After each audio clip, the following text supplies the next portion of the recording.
listeners and spectators, so let's groove with the smooth operator. Just sound so smooth.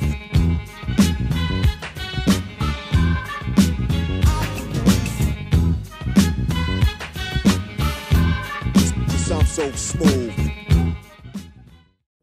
Hello, ladies and gentlemen, boys and girls, folks from around the world. I have a special guest with me today. This is your Maine-made man, attorney at war. That's right, your attorney at law, Stephen G. James. Broadcasting today from New York City, high atop the city of New York, broadcasting live from the penthouse. We didn't go out to the studio today, one of our two studios that we now broadcast from, because we have a flood watch around the city of New York. It's a lot of rain. It's wet and rainy out there today. Very, very nublado or very cloudy. So we're here broadcasting at you live from the penthouse, high atop New York City. Anywho, we have a special guest today. Introduce yourself to the folks. What's your name, young man? Prince of Peace. That's right. This is the Prince of Peace, otherwise known as Prince James, my youngest son. And he's very interested in the field of broadcasting and other things. So we decided to invite him on today on your Hour of Power show to get his opinion on a number of our subjects that we'll be talking about. One of the subjects that we'll be talking about, good people. Oh, by the way, we had a very interesting trip to the Dominican Republic. We broadcast 2 programs. And if those of you who follow our show closely tuned in to any one of those shows, you know that it was a bomb. It was really, really interesting. We spoke to people from that community. That island nation of the Dominican Republic. We were all over the country, different parts, talking to different people about different subjects. But we are back here live in NYC, the place to be for you and for me, broadcasting with my man, Prince of P, Prince James. And we're going to keep on moving on, okay? Today's subject is going to deal with a number of things, one of which is the nail salon situation. You guys, did you hear anything about that situation where a grandmother, keep that in mind, a grandmother and her granddaughter were in the nail salon getting their nails done. And I believe the grandmom had her eyebrows done and wasn't satisfied with the services. She had had her nails done, manicure, pedicure, a couple of other things, but she was willing to pay for everything except the eyebrows. And these folks in the salon, I think it was some type of Asian salon, whether it was Korean or Chinese, I'm not really sure what nationality the ownership was and the staff were. However, they closed the door, locked these people in, which is false imprisonment. Again, this is your attorney at law, Stephen G. James, and I'm telling you that that is a crime, locking people into your establishment and not allowing them to leave. And they commenced a beating on these folks, okay? This entire crew of nail salon staffers attacked with weapons and chairs and fists and verbal abuse this grandmother and her grandchild. This is all over the news. So I want to get your views on that. I want to get your take on what you feel should be done. How do you feel about that happening to these people? Was it worth the $5? Now there are big protests outside of their store here in New York. They want them shut down. It looks like they're not doing any business. They've lost way more than $5, which was the price of the eyebrow work that they were contesting. And some of them in the Korean store or the Asian salon were arrested. So they're going to have to face some justice. They're going to have to also pay legal fees, et cetera, et cetera, et cetera. I mean, the losses go on way beyond the $5 that they went crazy over. So I definitely want to hear your opinion, good peeps. Also, later on in the show, we're going to talk about what is it that makes us want to patronize people and businesses, establishments, whether they be restaurants, Korean or Asian salons, hair salon, nail salons, any businesses and establishments and stores that don't respect, love, and cater to us, okay, to that level, let alone hate, disparage, embarrass, humiliate, and disrespect us. If they don't love you and appreciate you, why do we keep pushing our business on them? Are we crazy as a people? Do we not know our history? Do we not know we brought civilization to the world? Do we not know that we are the original people made in the image of God himself? We don't have to turn to anybody for anything. There's nothing under the sun that God created that we can't do and do well. So we don't have to go to any group at all, let alone a group that hates our guts and disrespects us and try to force our money on them. I've seen clippings on Facebook and in other social media where people are actually begging to be allowed to stay in a restaurant and spend money. Waffle House, Pancake House, Denny's, Papa John's, Starbucks. Why do we keep giving our money to these people who hate us? Why? And then you look like a doggone fool standing up there crying that they didn't serve you, or they wanted you out, or they took your money and kicked you out, wouldn't let you sit down, wouldn't let you eat. In other words, that they disrespected you. Why do you keep going to them? Go to the law firm of Stephen G. James. Go to places that love, care, and respect you. You know, patronize people who live and work and care about your community.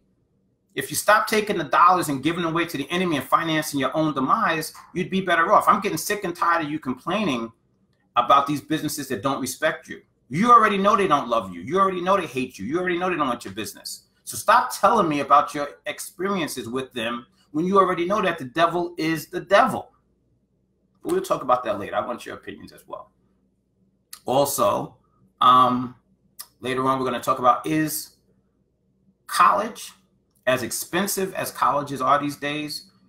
$80,000, $90,000, $100,000 a year. And if you have your child paying room and board, it could be another 25% on top of that. Well, is college today worth the money, number one, given the job situation and given what they teach or fail to teach? What's wrong with you, young man? You okay if you're yawning on my show? Are you all right? Don't you be yawning on your dad's show. But is college worth the money that we pay to send our children to be educated? And then do they come out and do they get a job commensurate to the money you spent and to the knowledge that they allegedly were taught and imparted in the schools? Or is it a smarter investment to just put them in business? You know, 4 years at a top university in the United States today can run you $500,000 or more. Well, that's startup money on a good franchise. Which is a better investment? So I want to get your opinion on all these topics and more. And of course, I am Stephen G. James, attorney at law, your attorney at war, who came in to give it to you raw of what you've been asking for. So let's get started by the check-in. Let's see who's out there now. We got on your hour of power, Peter Gray, my main man, giving it to us. My man, Native American Peter Gray, thumbs up to you, brother. I appreciate you. We got David Fisher, who has joined the conversation. Joan Perry, or is it John? John Perry joined us. Bring it back. You are mad. Come again has joined.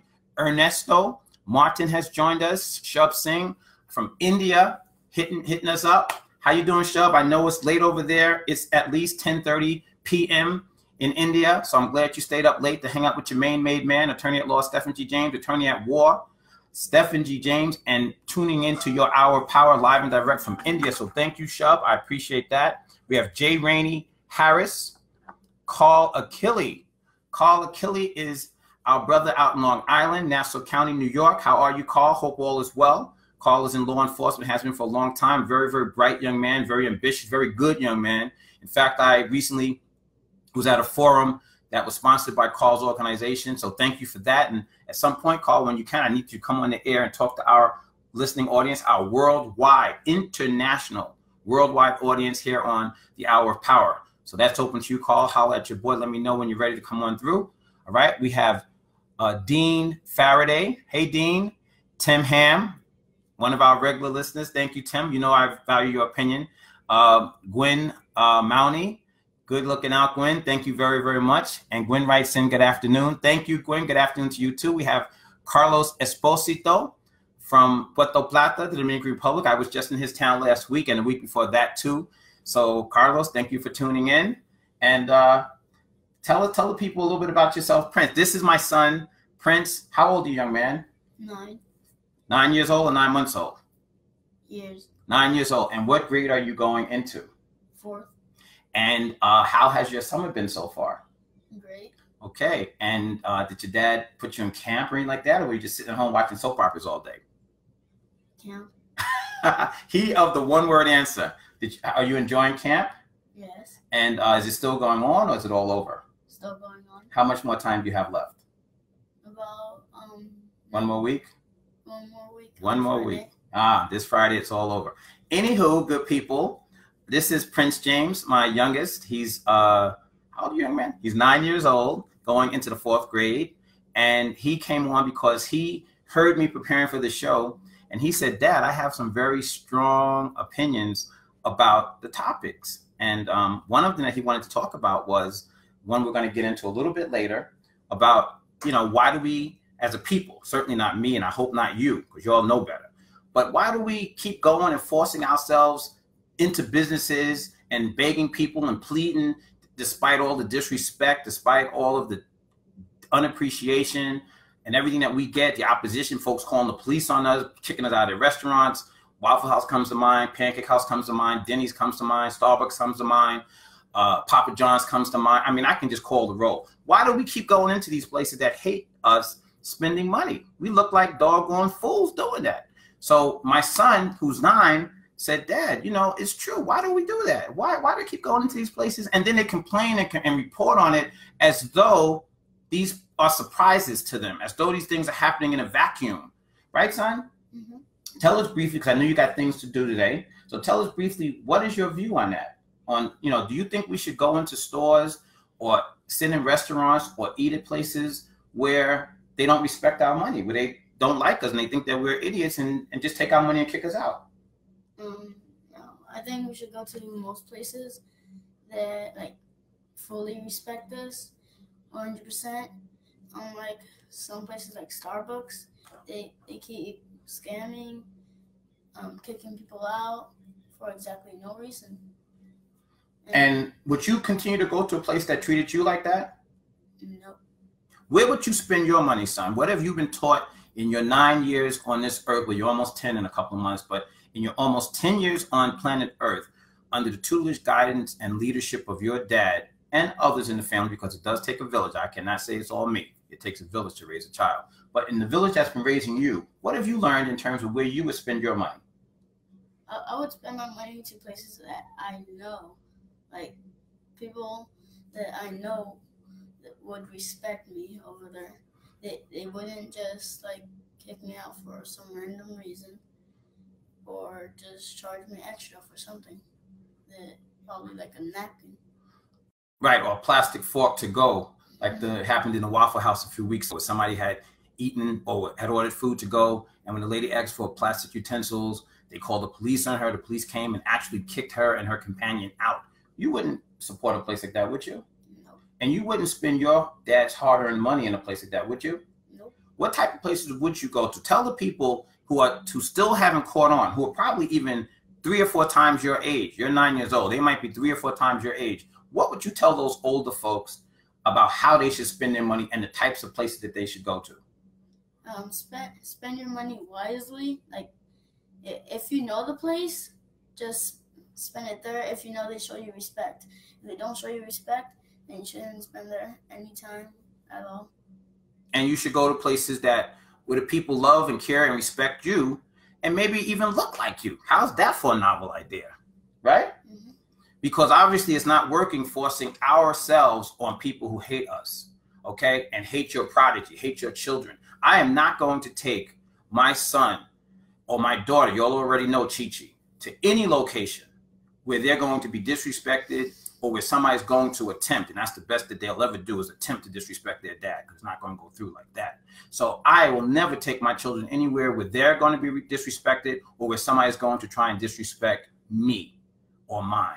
So will y'all please stop doing that? Do yourself a favor. Those of you who continue to go into these establishments because you need coffee so bad you can't feel like there's anywhere else you can get it, or you can't make it yourself, that you got to spend money with Starbucks. When they disrespect you, when they call the police on you, when they don't let you use the bathroom, when they kick you out for sitting in the chairs too long, or for using your computer, or doing all the things that all other groups do every day without a problem, keep it to yourself, because I don't want to hear about it anymore. Don't complain to me when the devil treats you like the devil. You have been forewarned and forearmed for 444 years. You know who he is. So act like you know. Right, son? Yes. You heard it here from my 9-year-old, the baby of the bunch, but that's okay. He still keeps in stride because all he has to do is make you wiggle your eardrums. Okay? So we're going to go on and on like hot butter on the what? The pot, pitty, pitty, hot, the pot, pot. You don't dare stop me, Mr. James. We going live, y'all, and I'm giving you what I got. I guess by now you can take a hunch and find that he is the baby of the bunch. We're going to keep it rocking and reeling before I start singing and shouting. Who else is checked in? Well, we have James Holt. What's up, James? Nice to see you. Marella Cordilla. Tanya Gwendolyn Vickery out of the South, the deep South. Tanya, you know I want to hear your views on a lot of things. You know, Tanya is a great artist coming out of the state of, I believe it's Georgia, Alabama. Can you chime in? I'm going to say that. I know which one, but I'm going to let you tell us which one just so we can get some words out. You have Pedro Vargas. Pedro, ¿cómo tú estás? Eugene Nellam, my friend from way back, brother from another mother. How are you, brother? Over at the Queens Coroner's Office, now up in the Bronx, I believe. Right, Eugene? Holla at your main man going back to junior high school. We go back to 1970-something or another. So you checked in today, so thank you very much, Luge. Holla at me, let me know what you think of these topics, or if they make any sense. Mohammed Haq is checking in. Assalamu alaikum, my brother. I'm glad you checked in. You know your views and opinions are wanted and valued, so holla back. Lugin says, hey, brother, back to you. Let me hear from you. I want to know your opinions on these topics. And Carlos said, hello, family. Dile en español. Tú hablas español también, ¿verdad? I said, tell him in Spanish because I think he speaks a little bit of Spanish. ¿Verdad que sí? So dile, ¿qué digo Carlos en español? Hola, familia, ¿verdad que sí? Sí. Dile. Hola, familia. And contéstalo, si tú puedes. I'm telling him, someone checked in Spanish, so I'm saying, answer the person in Spanish, and I'll translate it in English. Tell him hello in Spanish, and nice for him checking in from the Dominican Republic. Okay. Right. Tell him hello. You forgot your words? Don't be shy. Too shy. Prince says a Carlos, Prince digo, hola, ¿cómo tú estás? Familia de nosotros. Un placer verte, Carlos, y habla con nosotros, pero háblame claro entonces, ¿verdad que sí? Okay, he's too shy.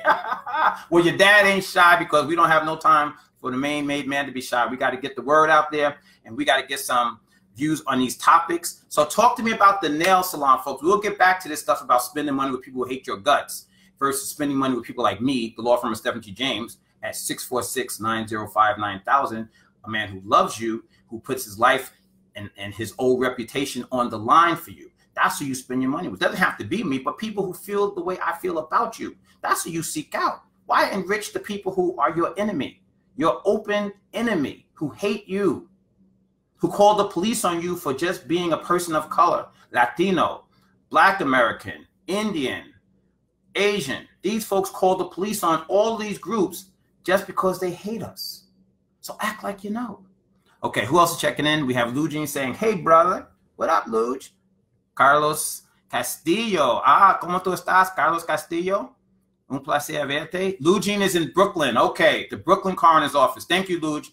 I know you told me you had been in Queens forever and a day, and then recently became a supervisor out there in Brooklyn. So congrats to you. How's the missus? You know, my very best to the Nellam family, those nephews, your brothers, everybody. Okay, they all know me from childhood.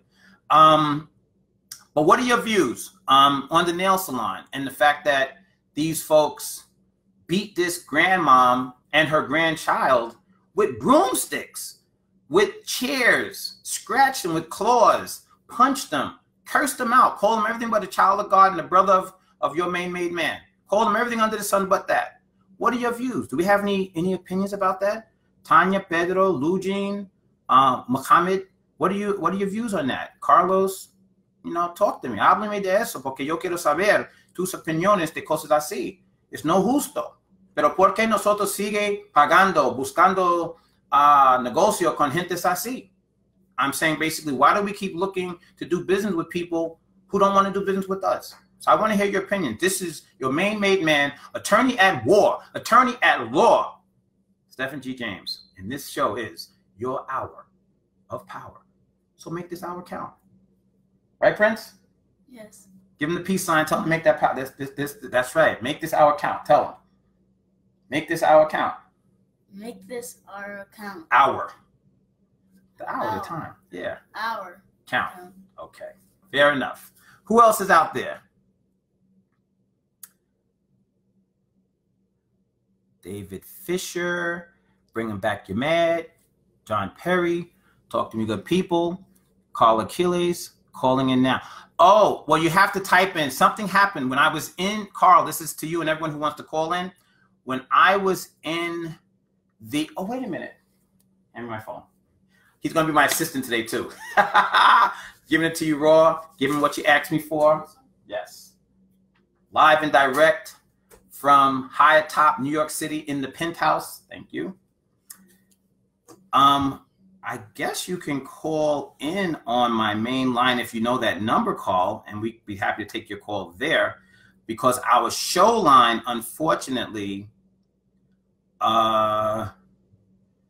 we can't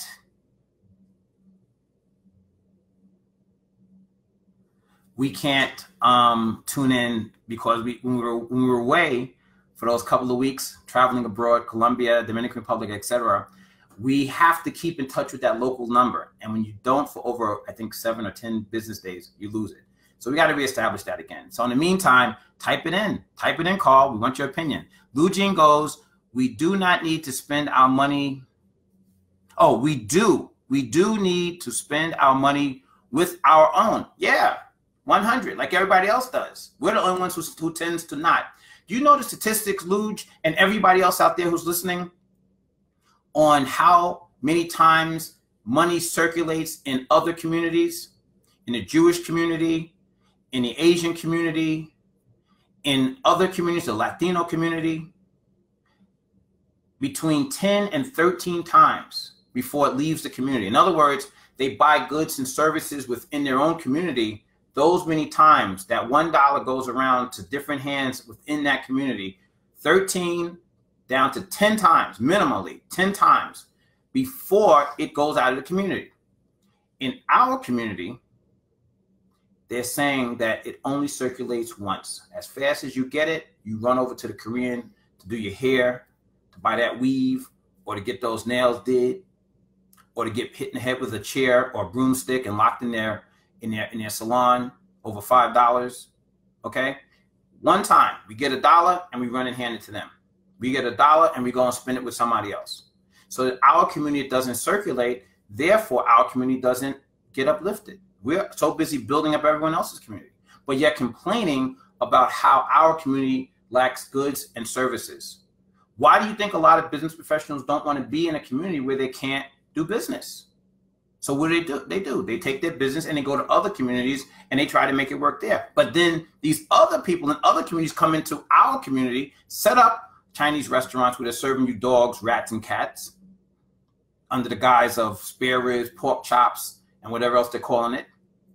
And I've demonstrated with empirical data. I've shown you guys videos upon videos of that happening, where they're actually trapping and catching rats and dogs and cats and slipping them in the back of these restaurants and cooking them and serving them out the front door to us. So I'm not just talking out my hat as if I had one to talk out of. But I'm talking live. I'm telling you the facts, and then I back it up with empirical data, okay? And we run to these establishments who set up shop in our communities and patronize them. Why don't you take your barbecue business and go to Chinatown and try to set up shop and see how far you get? But that same Chinese shop can come to the Black community, set up a Chinese restaurant, serve you dog and cat and rat, and you eat it up, make them rich. And of course, they don't live there unless they live in the shop, which a lot of them do. But if they don't live in the shop, they're going right back to their community where they live and spend your dollars. What's wrong with you? I know a lot of us are suffering from post-traumatic stress syndrome, PTSD, post-traumatic stress syndrome from slavery and Jim Crow, and all of the racism that we've undergone and all of the brutality that we've undergone as a people. So I know, and we've had no assistance emotionally, mentally, or otherwise to try to work through those problems. But a lot of us are suffering also through something called what is it? Y'all help me out here. When you love your captor, when you go back and you love the person who destroyed your life. Okay, what's that syndrome? Stockholm syndrome, where you turn around and you kiss the feet of the oppressor. You know, like Omarosa, she was singing the praises of Donald Trump when he was running for office. She was singing the praises. Reverend James. Hello? Hello? Hello?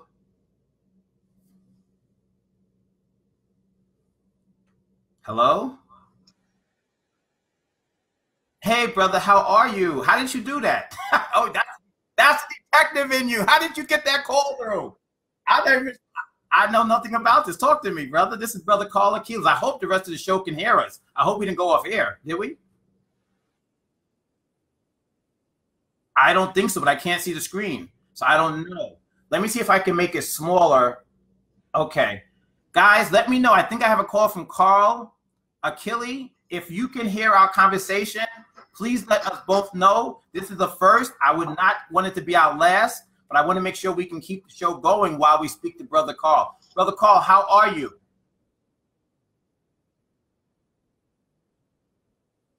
Thank you. Thank you, brother. Tell me your views. Talk to me. Say it again. I'm sorry. Thank you. Yeah. It's amazing how in our community there's a tendency for us to take our dollars and run out of the community. Or if there's a business in the community that doesn't look like us, we run into that store and spend our dollars. But no one's doing that with us. You know, like I said, if we pick up and try to take our tire repair shop, our barbecue shop, our law practice, our medical office, our dental office into Chinatown, into Little Italy, or anywhere else, how much business are we going to do with that community with our business? Little to none, I speculate. However, all these folks can come into our business, set up shop, and get rich.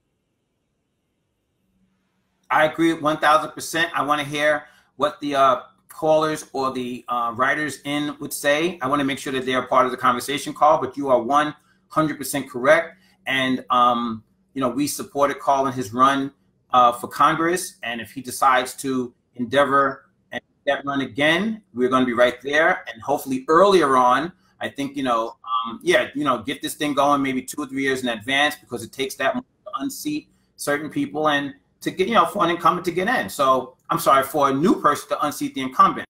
So, you know, but we respect what you're doing, Carl, and we really appreciate you. You're young, dynamic, well-spoken, carry yourself well. You're a professional. You know all these things. I'm just letting them know. Because we don't stand behind people who are not about their business. So, you know, we're with you, man. So go ahead.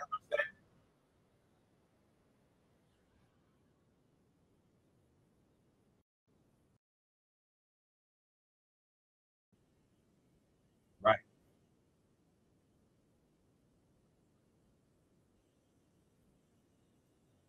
right.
Mm-hmm. Sounds good to me. I'm smelling the racism cooking.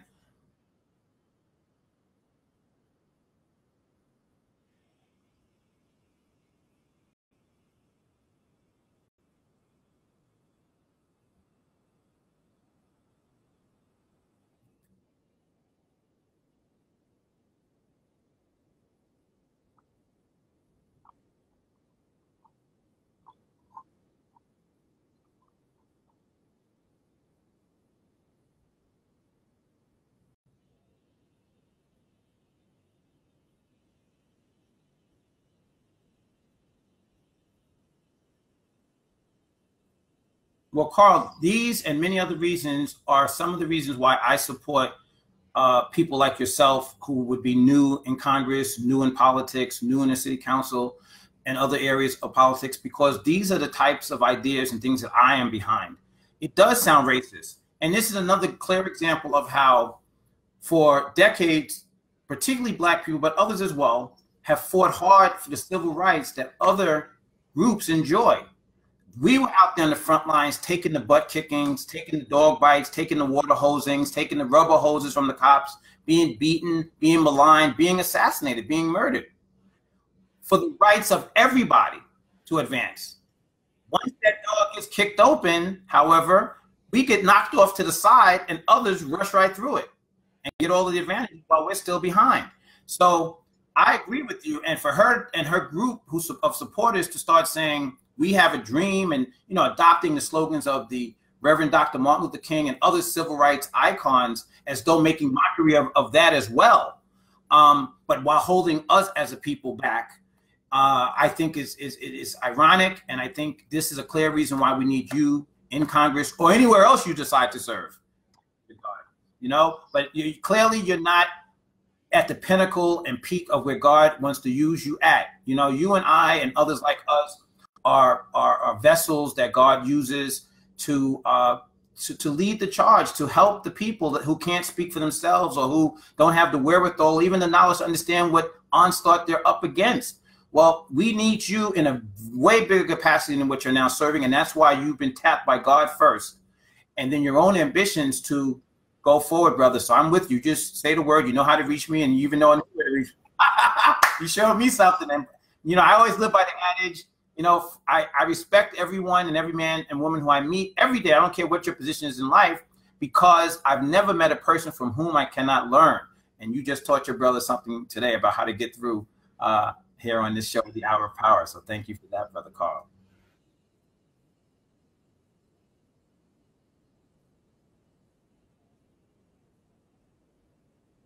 Praise God. Inshallah. Thank you.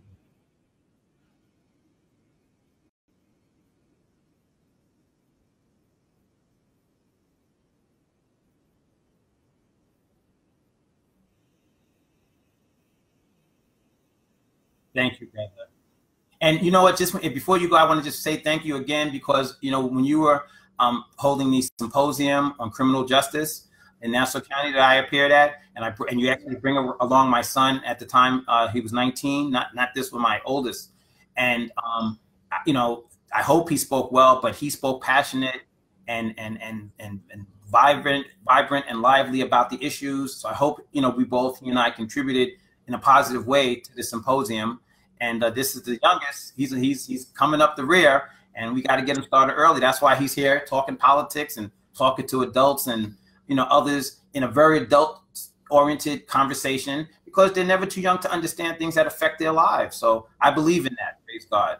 So thank you again for having us at your symposium, and we will continue to support you. And you just let us know where we can be, and we'll be there.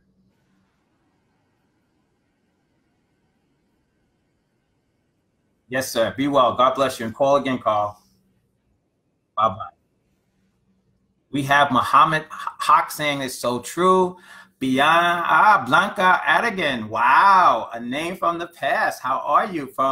This is out of Fresno, California. Very, very good.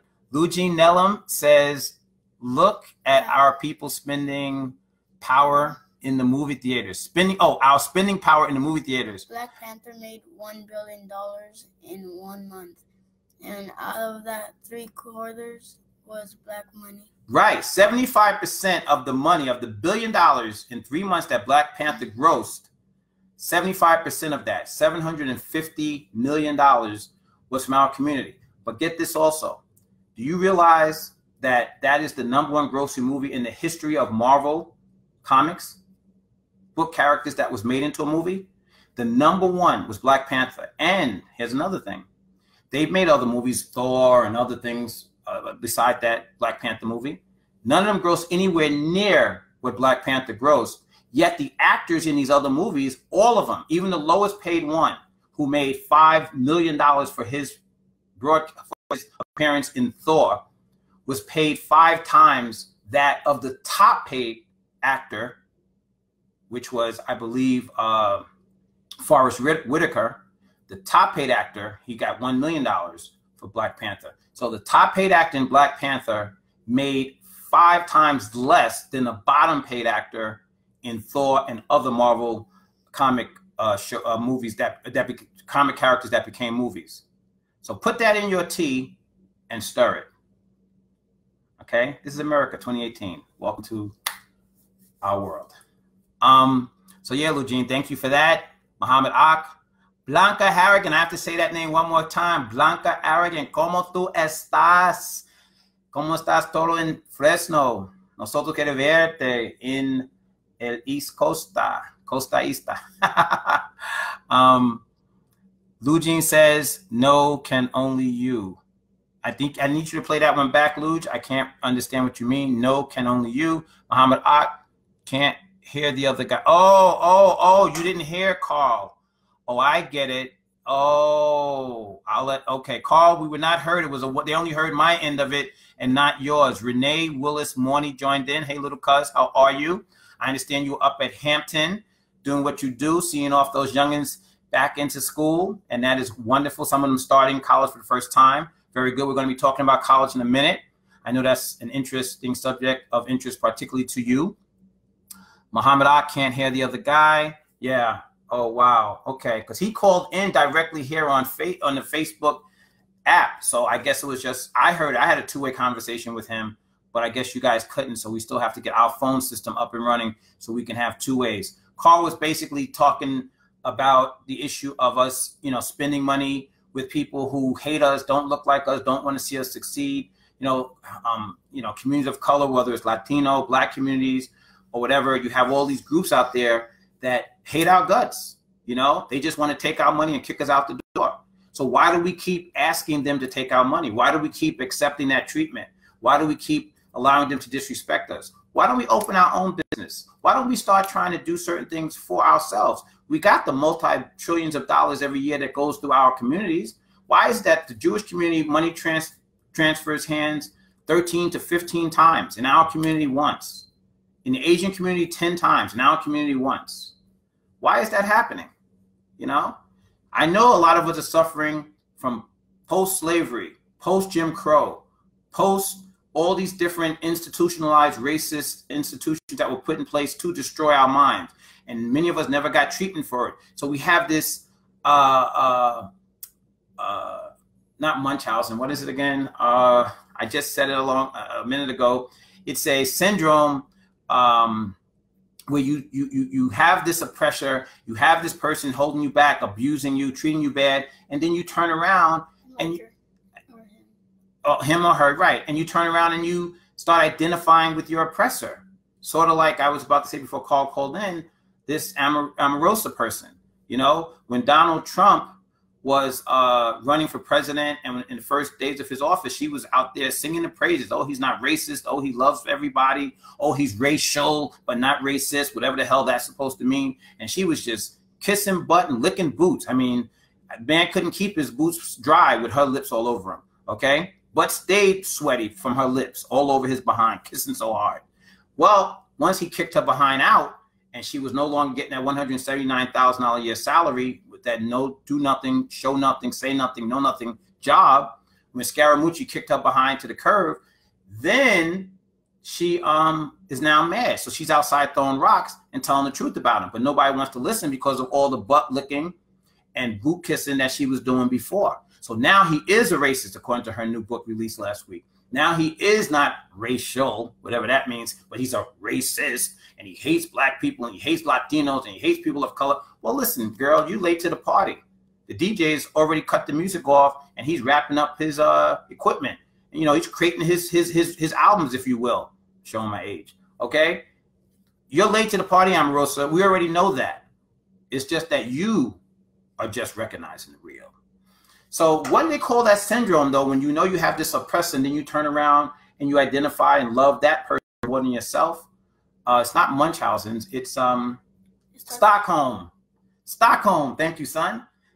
And for those of you who are new to the broadcast right now, just tuning in, this is Prince of Peace. That's right. Prince of Peace, Prince James, my youngest son. And he is interested in broadcasting and in learning the ropes about talking to the worldwide audience across the world on air. And this, of course, is your attorney at war, attorney at law, Stephen G. James. And this show is your hour of power, broadcast live and direct high atop New York City from the penthouse in New York, coming to you live and giving it to you raw because that's what you asked me for.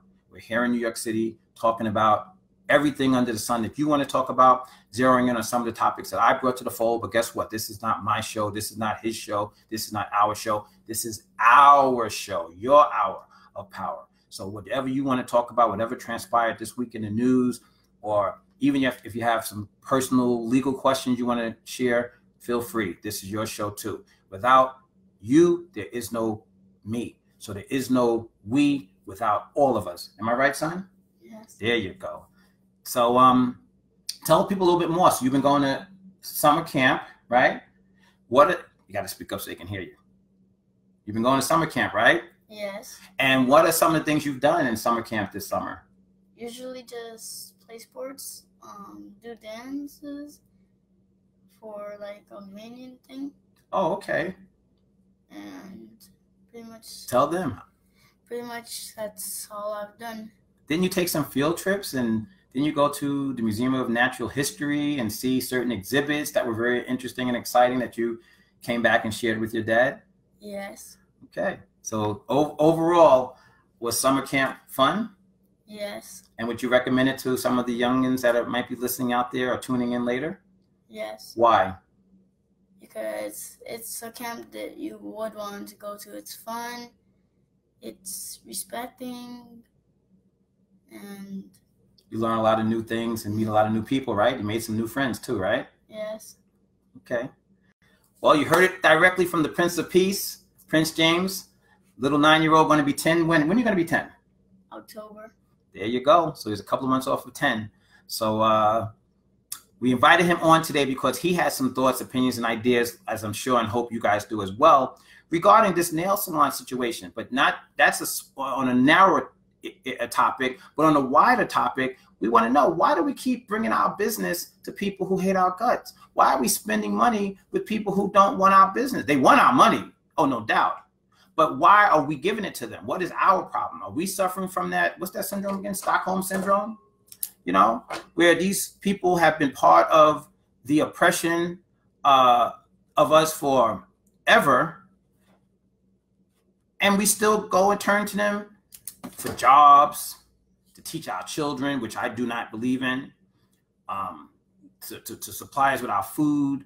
We go to their restaurants. I mean, folks who have already served notice on you that they hate your guts and will do any and everything to stop you and yours. You still trust them with your food supply? The education of your children? To teach you religion?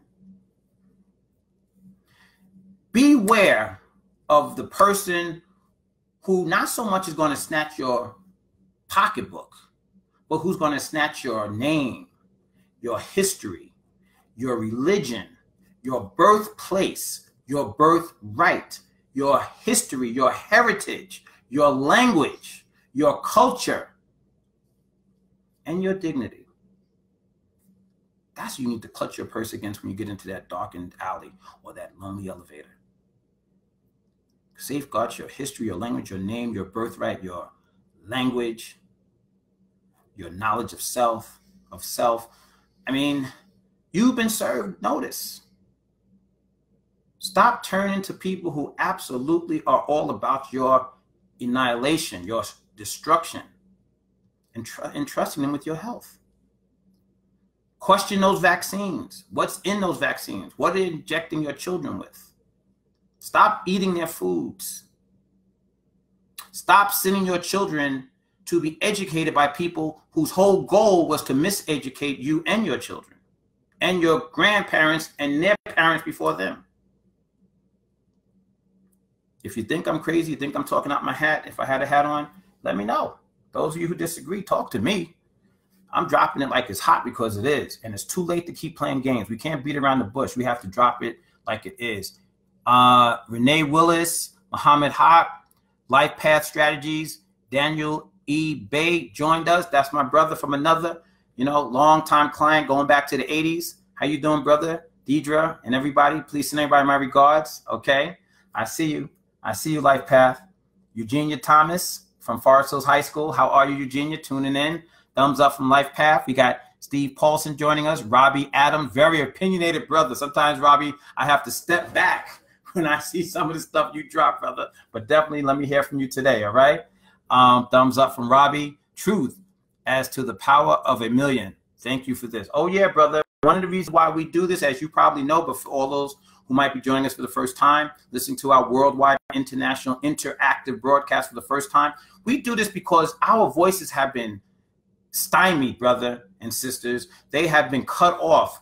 Here in New York and around the country, there were programs like Black News, Like It Is, Bill McCrary, WWRL, WBLS, LIB, the McCrary Report, all kinds of broadcasting from our perspective. You had Visiones, which was from the Latin perspective. You had all kinds of programming. This was in the 80s and the 70s, maybe the early part of the 90s. You had BET, which basically now has been watered down to nothing, but that used to be owned, and it was started by a young man named Robert Johnson, a black man out of Atlanta, Georgia. And he started BET back in the the late 70s, 79, 80. And, you had people like Donnie,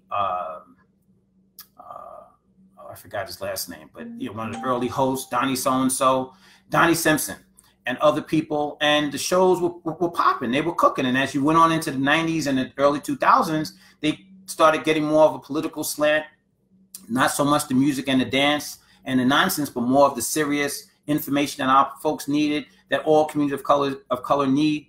And they were co-opted. They were bought out. He himself became a billionaire with the sale, but that was one person. Now, BT has been watered down, refabricated, rehashed, refurbished, and now spit back out, and you can't learn a damn thing from it. In fact, it's a downright embarrassment for most of the programming that they do have. So this is what they do. They watch you just like they did with the whole rap industry. First, they were rejecting it. Rap sucks. Rap is this, rap is that, rap, until they saw those billions of dollars that the industry was generating. So what they do, took it over, co-opted it. Now you got to say the N-word 1,000 times before you can get a record deal, and you got to agree in the record contract to use the N-word minimally 100 times per song. If you don't, the record does not get released. These things are not happening by accidents, folks. These are not accidents. These are happening to continue to dull the senses and to destroy the ambitions and the self-respect and self-esteem of children of color. Why do you think you have all these circus clowns now as so-called rap stars? It's not by accident. It's not because our children demand it, but this is all they're getting. And the old formula, repetition breeds acceptance. So if you repeat this type of garbage enough times, it becomes the norm and the children see it as entertainment. But these were decisions that were made to change the rap culture. When guys like Tupac came along and KRS-One and other folks that were conscious and spewing out things of knowledge, they had to change that. So there was a conscientious effort in a darkened, smoke-filled room by record executives to change the course of that type of music because it was getting to the children, including their own. In fact, their children buy more of it than we do. So the decision was made to change the course. Now, all of a sudden, you can't get a rap contract and a rap record release unless the N-word is used at least 100 times. You can use as many times beyond it as you want, but minimally 100 times in a 3 or 4 minute record. Why? Because that's meant to denigrate, degrade, and to stem your self-esteem. They don't need any more Stephen G. Jameses out there turning at war. giving you what you're looking for. They don't want me again. You think they want me out here talking to the masses like you? So my show, The Hour of Power, was thought up in my mind because I said we need a voice somewhere again, you know, to kind of stem this stuff. I'm not purporting that I can do it all, because I know I can. In fact, I can't do any of this without you. I need you. But we had to get an outlet. We had to get some way for our voices to be heard again, because all those shows that I talked about earlier are gone. The only one that's still around is BET, and that's not even the same. That's owned by Sumner Redstone, okay? A Southern white dude. He's not trying to get anything that's going to identify and stimulate my brain and my mind, nor yours, nor your children's, nor your mommy or your poppy.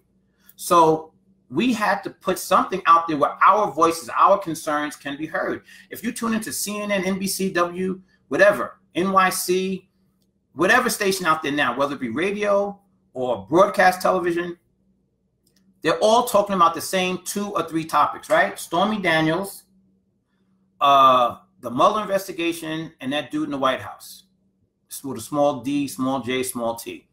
All right? That's all they're talking about. Every day, show in and show out. If you tune on to CNN, you will see from 8 or 6 in the morning all the way till midnight, every show talks about the same 2 or 3 topics. So we had to come up with something to get our voices out there. Things that are important to our communities, things that are important to our young people coming up, things that are important to us that affect us day to day, things that we can to nourish our brain and to keep us growing. Okay, we are the original people made in the image of God himself. So we can't be stimulated by this nonsense that the devil is putting out there to us. That is destroying our minds, destroying our brains, destroying our image of self, destroying our confidence. It's disgusting. And every time that N-word or any derogatory epithet like that is heard, it chips away at your self-esteem a little bit more, a little bit more, a little bit more. So that the new youngins coming up now, they're coming up, a lot of them without any self-esteem at all. That's why they'll take a life like that.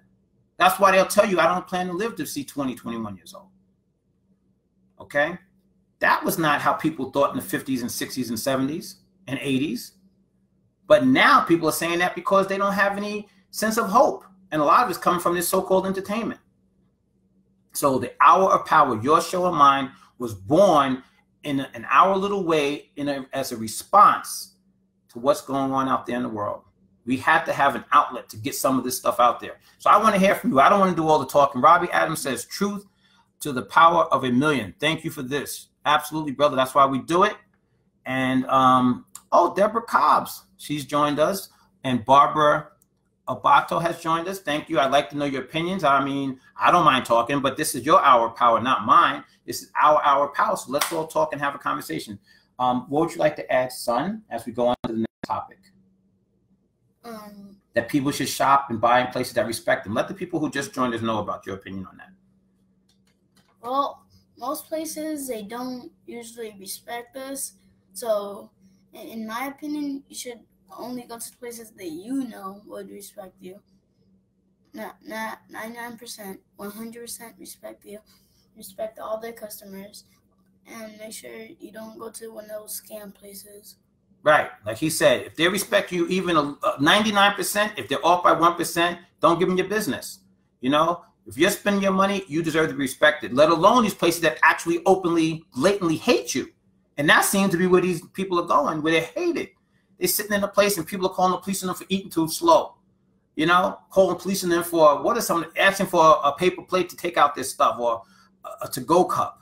Or a napkin. Or a napkin. And then you go on Facebook and act like a victim. You're not a victim when the devil has already served notice on you who he and what he is. Okay? Now let's talk about something I know Renee Mowney wants to hear, and that is college worth the money these days? You can spend upwards to $80,000 to $100,000 a year on college tuition, right? And if you have room and board, you can actually end up spending more. So about 25% more with room and board. So we're talking about $125,000 a year, potentially, in some of the top American universities today.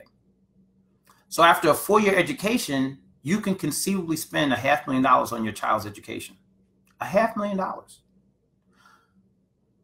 given the job environment and the way the switch situation is now economically in the world, especially in the United States, and the job opportunities, is it worth to invest $500,000 into college, especially given what they do and do not teach and prepare or do not prepare you for, or your child? Or is it a wiser investment to just buy a franchise, buy a McDonald's, buy a Wendy's, buy a Burger King, or buy a Metro PCS or an AT&T store, or whatever business, or open your own business? Which makes more sense? Which is the wiser investment of that $500,000 that you may spend over 4 years in a top university? I'd like to hear your opinion.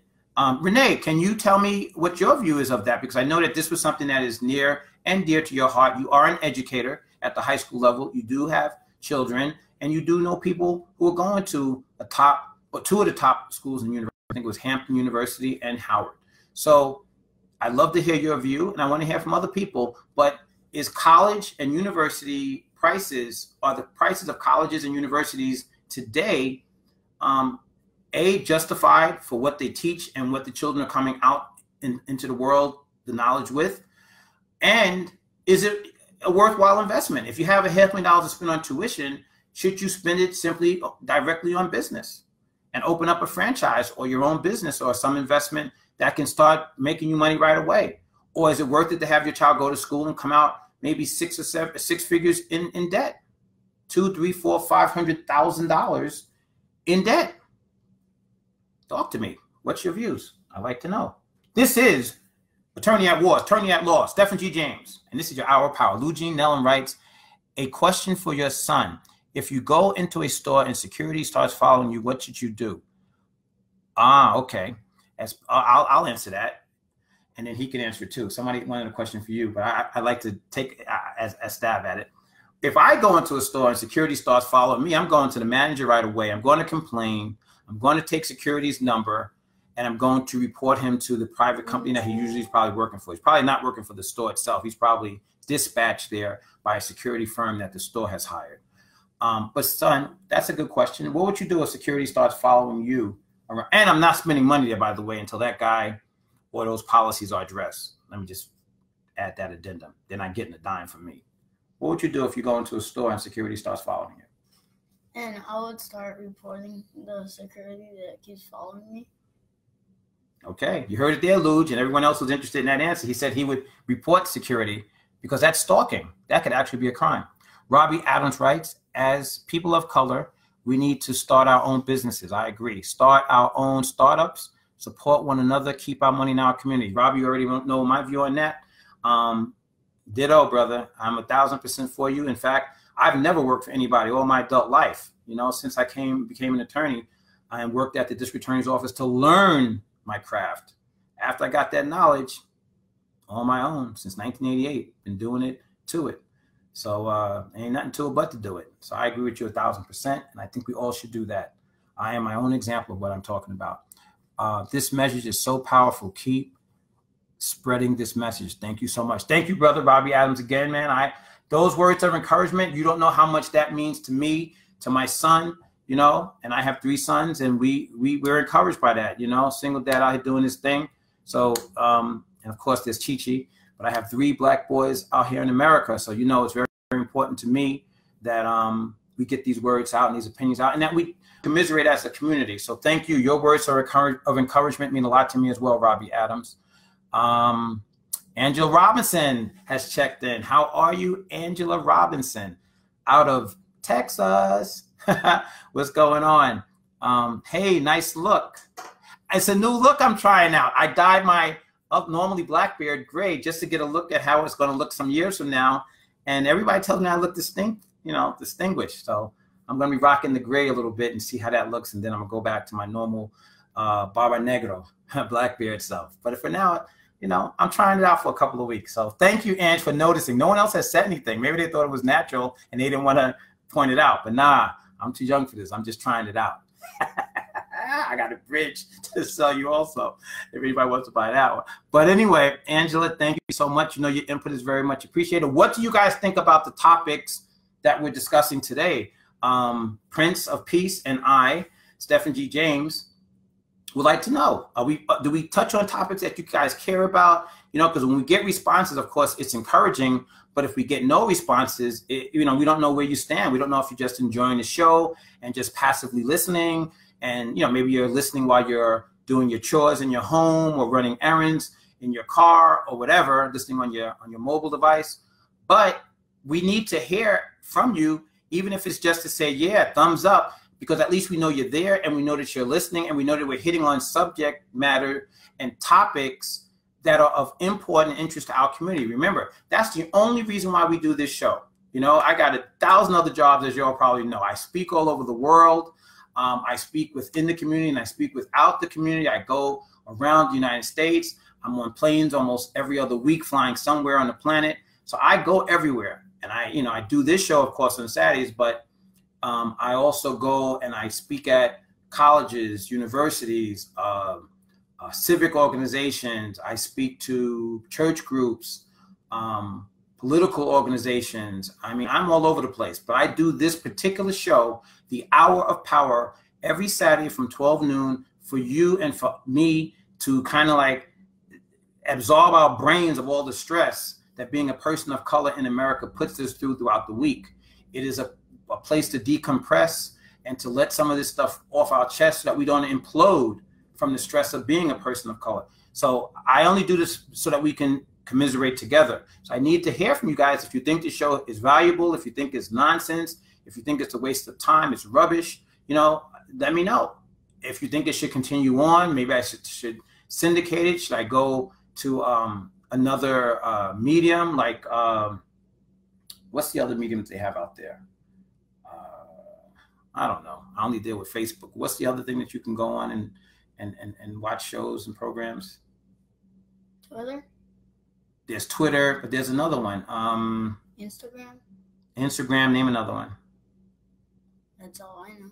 See, we don't deal with this. We deal in real life, so we don't do a lot of social media. But you know, there's people who go on what's the one they record the programs and then they put them on, you can download them. I don't know, but you guys let me know if there are other things that you want to talk about, if the show has no value to you, if you think it's a waste of time, or if you think it has value. I really need to hear from you. And there's another comment. YouTube. Mm-hmm. Oh, thank you. Who said that? Michelle Madden. Thank you, Michelle Madden. See? Brain freeze. Maybe this gray hair is real. Thank you, Michelle. YouTube. That's what it was. I need y'all. Don't y'all leave me. I need you. Help me think my way through this mess. You know, it's tough being Black in America Monday through Friday or Monday through Monday. Come Saturday, I need to decompress. And my brain is like fried from all the stuff I go through. Trust and believe. Yes, YouTube. So should I go to YouTube and leave Facebook alone? I need to know from you guys what you think, you know? Or should I go fishing on Saturdays and not do this at all? Just go ahead, me and the fish in the water and just relax. But I don't know if my personality will allow for that because I have so much energy and you know, my interest level is such that I have to give and I have to give of myself and we have to do something. So that's how the program, The Hour of Power, was born. And by the way, this show goes all over the country. We have people who check in from as far as India, China, Russia, the continent of Africa, the various countries in Africa, Nigeria, Ghana, South Africa. I mean, we get people checking in from South America, from Colombia, Venezuela, Argentina, Puerto Rico, which is right here near the United States. We have people checking in from Dominican Republic, TNT, Jamaica, Trinidad and Tobago, Antigua, Barbuda, Martinique, St. Martin's. I mean, you know, we're heard all over the planet. By the graciousness of God, we've been able to have a show that people enjoy, and it's been, you know, a successful show that grows and grows with each passing week. So I want to hear from you. Let me know what you think. Should I go to YouTube? Should I stay here? You know, are we doing it right? Are we picking subjects that you want to hear? Or are we talking through our hat? You know, we're talking nonsense. So your feedback is important.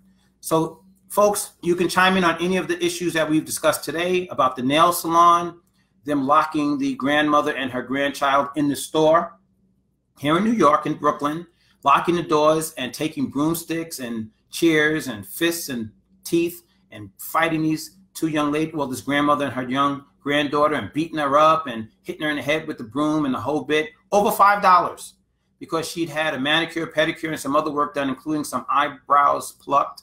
She wasn't satisfied with the way the eyebrows came out. She agreed to pay for everything except the $5 for the eyebrows, and the attack was on. You know, they locked the doors, locked these people in, and went off on them. And thank goodness there was an aware and alert other patron who wasn't involved with the fight who videotaped all of this stuff. So what are your views on that? Is that the way the $5 dispute should have been handled by the Asian store operators? Was it mishandled? Should we continue to go into stores that treat us this way and give them our money because, you know, we're happy with the service anyway, even if they disrespect us and hate our guts? Should we protest? Once again, marching outside, no justice, no peace, blah, blah, blah, and say that we are not going to go into the store until they apologize? Is an apology enough? Should they be prosecuted? Or like a boycott? Or should we keep boycotting? Or, now here comes something really crazy. Or should we stop going into these stores, stop giving them our money, stop financing our own demise, stop supporting people who hate our guts and our children, and open our own businesses? Did I say that?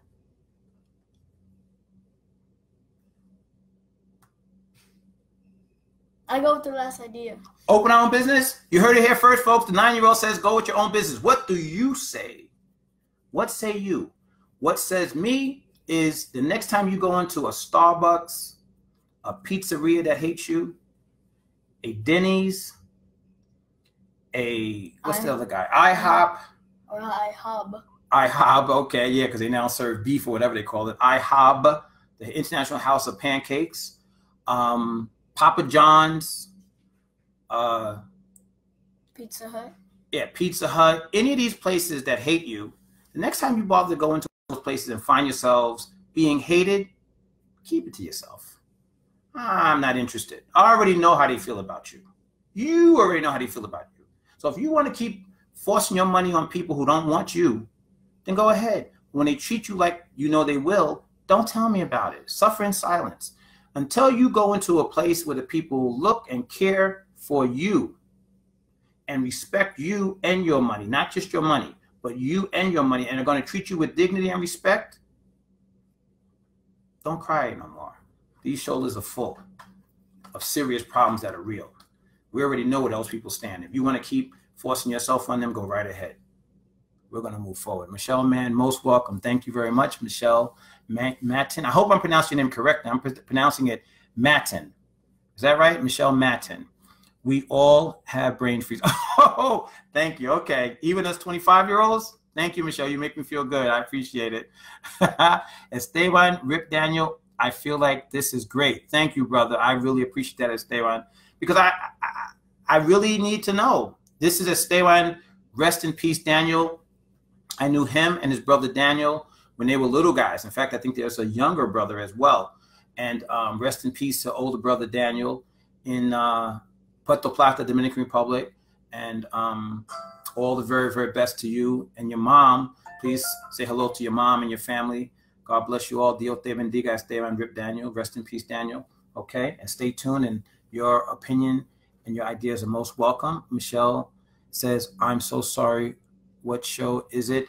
Oh, this is the Hour of Power. That's what we call this show. It comes on every Saturday at 12 noon. We talk about, like we're doing today, issues and topics of interest to our community, you know, and that's not just the Black community, but the community of color. And, you know, it's an outlet for people to discuss topical issues that might have been in the news for the week prior or the day of, but also things that are on your mind. And I also happen to be the world's greatest attorney, some people say.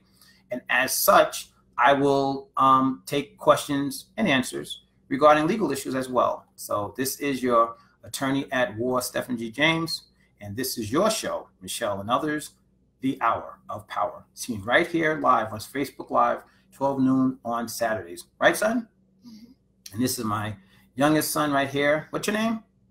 Prince. Prince of Peace, Prince James, at your service, heading into the 4th grade, 9 years old. Okay, so Michelle, I hope that answered your question. I don't live in the U.S., but I think any knowledge is good knowledge. Yes, I know you live in the Dominican Republic, in Puerto Plata, and I was just there last week for a couple of weeks, and I appreciate you. And you know, you don't have to live in the U.S. This is a worldwide broadcast, Esteban, and we go everywhere. We're broadcasting your country and in about 62 other countries worldwide and on 3 continents. We're in South America, we're in the continent of Africa, we're in North America, and I understand we're even in China, in the Far East. So, you know, we're knocking boots all over the planet. So we're making this one big happy family, okay? We're making the universe, the planet, smaller by this communication device. So praise be to God. As long as God gives us the wherewithal, the knowledge, the skills, and the power to go forward, your hour of power will continue to move forward, chugging on down the road of life. Sheila Jenkins checking in. What's up, Sheila? A statement from DR. Michelle writes, that was incredibly crazy. We saw it up here. I think that's Canada. Oh, yeah, in Canada. Canada's checking in. Michelle Matin checking in from Canada. I didn't realize you were in the north, up north in North America.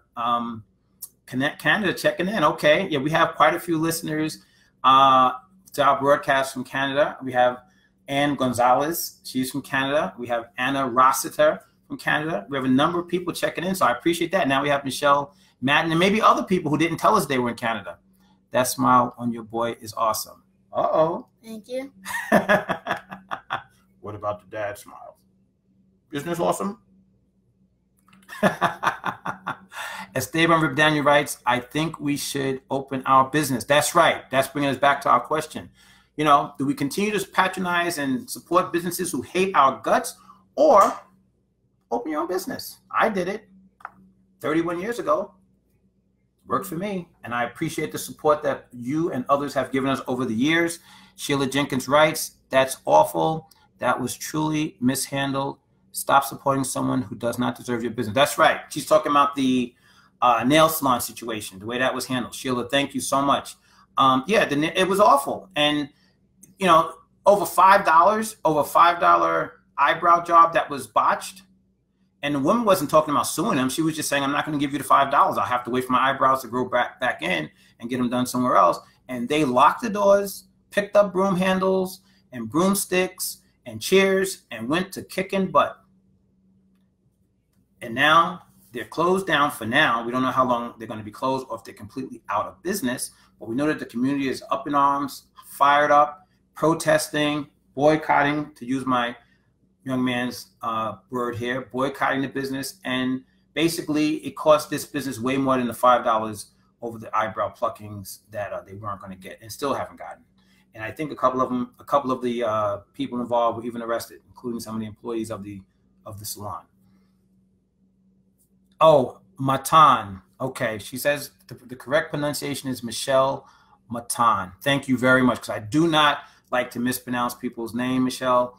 I know that the sweetest sound to a man or woman's voice, ear, is the correct pronunciation of their name. So I don't play with that. So if it's Michelle Matan, thank you. Got it. Won't forget it. Thank you. Esteban, R.I.P. Daniel, totally agree. Thank you. Michelle Matan says, good to know. As an educator, I'm happy to share. Thank you. And we need you to chime in, because we do talk about issues of education. We talk about everything here. If it comes in the news, or even if it doesn't, if it's something that comes across, you know, our life scope or the life scope of our listeners out there in the world, and they bring it up in the discussion, we're going to talk about it. So having an educator on board, or a number of educators on board, is very, very helpful. We value and appreciate your input and opinion. Let your voice be heard. This is the Hour of Power show, hosted by your attorney at war, your attorney at law, Stephen G. James. We usually broadcast from our studios, but today we have flash flood warnings and other things around New York. So we decided to stay here high atop New York City in the penthouse and broadcast live from here. I wonder if I can show them where we're broadcasting from. Let's see. Let's see, good people, if you can see. Can you guys see that? We're broadcasting live from the penthouse.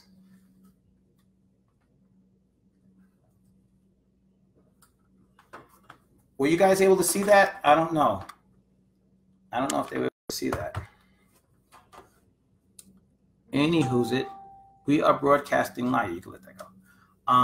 Live atop the penthouse. I hope you guys were able to see. I tried to show you the landscape that we're broadcasting from, but the camera's a little tricky, so I don't want to push it too far. But yeah, we are here on Saturdays, Michelle and others, trying to bring you what you asked for and what the audience around the world is asking for, because as I said earlier, it seems like our community is ignored.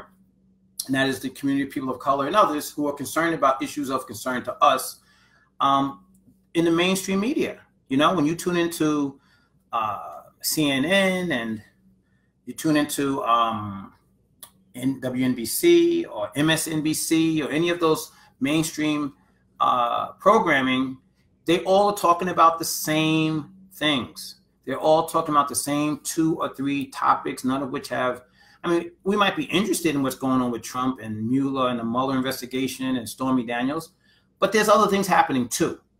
And if you keep regurgitating that over and over and over for 6 months at a time, all day, every day, it makes you wonder, what are they not telling you? Well, we want to discuss those things that they're not telling you.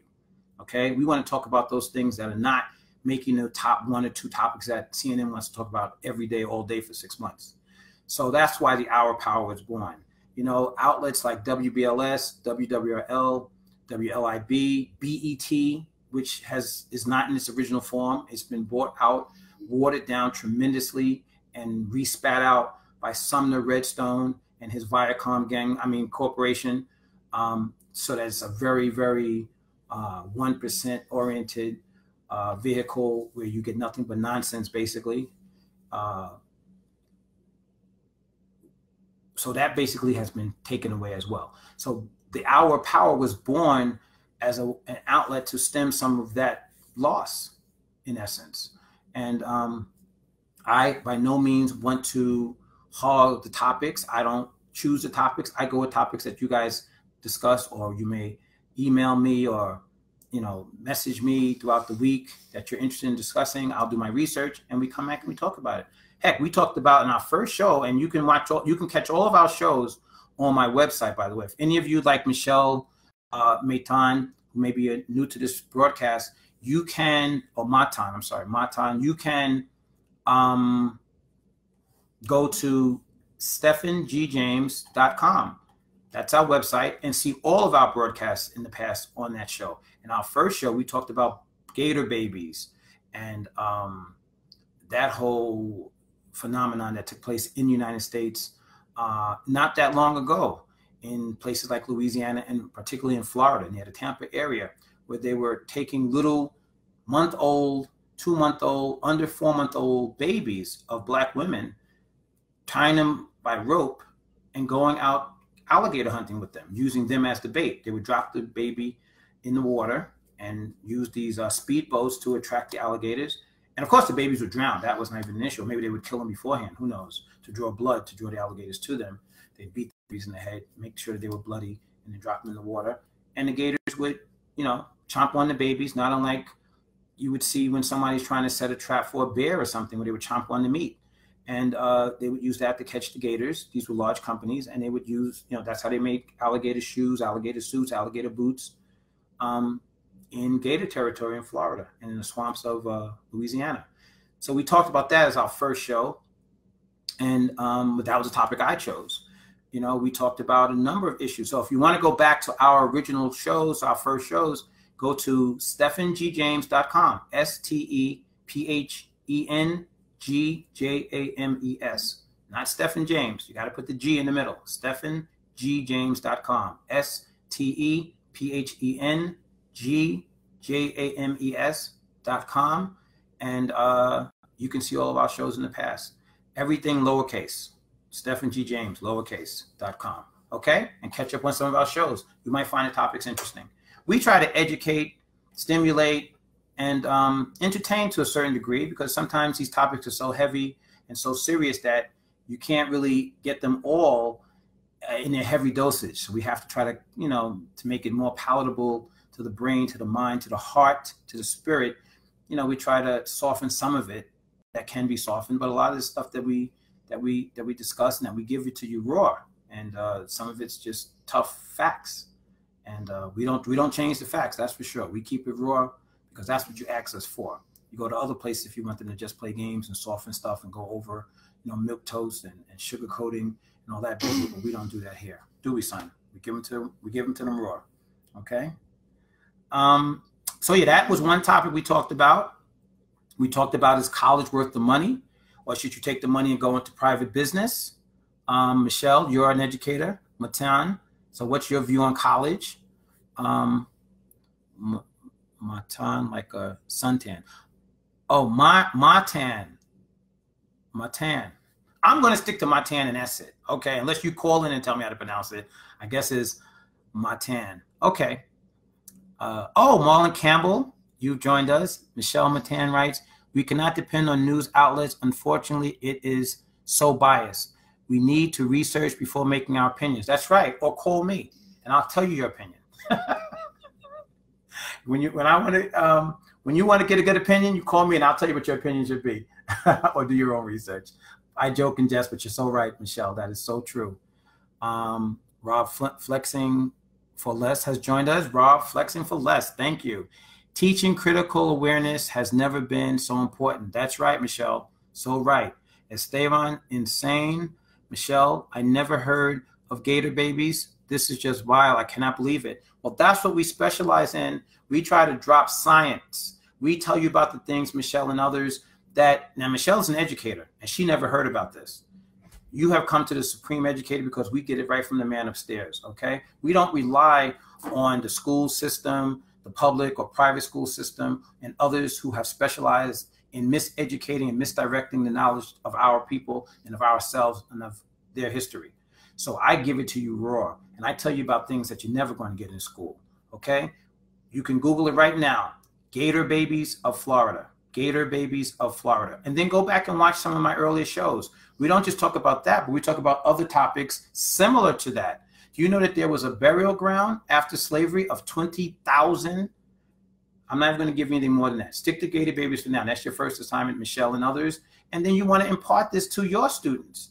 But do your research on Gator Babies of Florida. And while we're on the air, you can get back to me and tell me if you found what I'm talking about and if it makes any sense to you at all. Okay?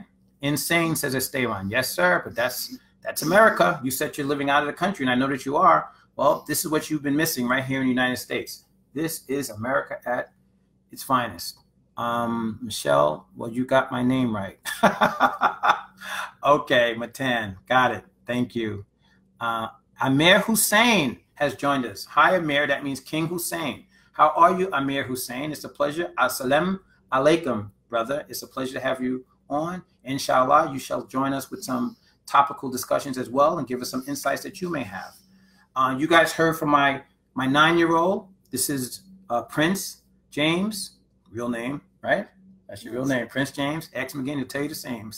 And I'm Stephen James, your attorney at war, your attorney at law, the one who gives it to you raw of what you've been asking for, okay? And you're always going to come here and find it more and more and more and more. Every Saturday at 12 noon, your hour of power, which is the interactive, international broadcast heard around the globe in about 62 countries, 3 continents. I'm hearing also in China, but certainly South America, North America, the continent of Africa, and various countries within. So our program is growing, y'all. This is our show. Without you, there's no me, so there's only we. Praise be to God. So let's keep going. What are your views on these topics that we've been talking about? Amir, any views? Michelle, any word on Gator Babies? Did you take your telephone and Google that, Gator Babies of Florida? I talked about it in my very, very first broadcast, and a number of other things as well, but that was a big one. Marlon Campbell, I know he is a professional international entertainer. I believe, Marlon, I believe you were in South Africa doing the Stephen Biko story, if I'm not mistaken. Give us some more insight on that. And are you still in South Africa? Are you back? You know, let us know what the story is. Marlon is from New York, is out of New York. He's a very, very well-known off-Broadway and Broadway actor in this area. However, he was commissioned and called by the grace and mercy of God himself to go out to South Africa and to be in the Stephen Biko story. And I believe he's playing Stephen Biko, has played him. I've been out of the country myself, Marlon. So please give me an update on where that stands and what the story is, and tell our family here at the Hour of Power what's been going on with you and your shows. Okay? Good people, I have 1:45. It looks like our hour has trickled over into a little bit more, but that's how it is when we have topical, interesting issues to discuss. If anyone would like to add anything more, feel free. It does not have to be on our topics for today, but we definitely would like to know your views on, is college worth it? The money, should you take that money and invest it in business? Will you get more of a return? Is that a better investment? What do you think about the nail salon situation in Brooklyn, where the grandmother and granddaughter were attacked by the entire staff of the nail salon over a $5 eyebrow plucking that went awry? They didn't want to pay. Grandma said, "I'm not paying." They locked the doors and started attacking grandma and her granddaughter, beat them with broomsticks, broom handles, fists, and chairs. And a couple of people were arrested on both sides of that issue. So what are your views? And also, I think that's just the smaller story, but the bigger story is, should we continue to, give our money and support businesses that hate us, where we're unwelcome, where they make us feel disrespected, where they do disrespect us, Denny's, Starbucks, Waffle House, Pancake House, Papa John's, Texaco Gas, so many of these places. Why do we keep giving them our business when we can do everything that they do? We can make our own coffee, and probably way better and certainly healthier. We'll know what's in it. No one is spitting it in the background. No one's putting urine in it or other juices, bodily fluids. Okay. You can make your own pancakes. We can open our own businesses and do these things. So why do we keep letting our dollars go into the hands of people who hate us, thereby financing our own demise and destruction? And why do we only let the dollar circulate one time in our community, where in other communities, like the Jewish community, it circulates 13 to 15 times, and probably you'll never see their dollar, okay? It circulates 13 to 15 times before it goes out of their community, but probably never into your hands. However, other communities can come into, other groups come into our communities, open up a business, and we're rushing head over feet to give them our business and to give them our money that they then take out of our community and spend elsewhere. So we have to deal with that post-stress, traumatic stress syndrome. Post-traumatic stress syndrome is where you have this sort of Stockholm syndrome, where you identify with the oppressor, those who hate you. You kind of like want to be with them. You want to be like them. You want to admire them. You want to support them, to the detriment and demise of your own growth, your children's own growth, and your own mental and psychological health. So, maybe that's a byproduct, a syndrome of slavery, of Jim Crow, of segregation, of discrimination, of racism in America. But we as a people, and I mean all people of color, have to really start thinking about these issues, and why do we keep supporting those who hate our guts? Not who just don't like us, but who affirmatively show you that they hate you. Okay, good people? If there's nothing else to add, we have, and the money will be circulating in our community. That's right. That's what Esteban, rest in peace, Daniel, said. Michelle, come live in Canada. It is a bit easier for different cultures. Seriously, I look at people first and not race. Yes, I went to law school right outside of, on the other side of the Peace Bridge, right outside of Toronto. I went to SUNY Buffalo. Graduated first in my class back in the day. Had to take a day off from work to go back and graduate, actually. That's how fast and early I got out of school. So I do know Canada to that degree. I've been to Montreal, where they speak a lot of French, the French-speaking provinces and English-speaking provinces up there. I've been in Toronto, Yonge Street. I used to cross that Peace Bridge regularly back in the early 80s when I was in law school, mid-80s. So yes, I know what you're talking about. It's always been more advanced in terms of race relations than the United States. However, the Trump syndrome has been bleeding over into Canada lately. I've been reviewing and getting a lot of video mail and texts from people in Canada, videotaping some of the antics, the same type of antics that you see right here in the United States. So that Trump effect has in fact bled over into Canada as well. But overall, Michelle, you're right. Canada has always been in the forefront of race relations in the Northeast, and I definitely appreciate the invitation. show me where I would stay, and I'll be right there. Okay, and if I can continue to help the good people in practice law, I have to consider that as well. But I definitely understand what you're saying, and God bless you, and I appreciate you, and I hope we've won a new listener, especially when you fact-check me on everything I've said and realize that everything I've talked about is fact.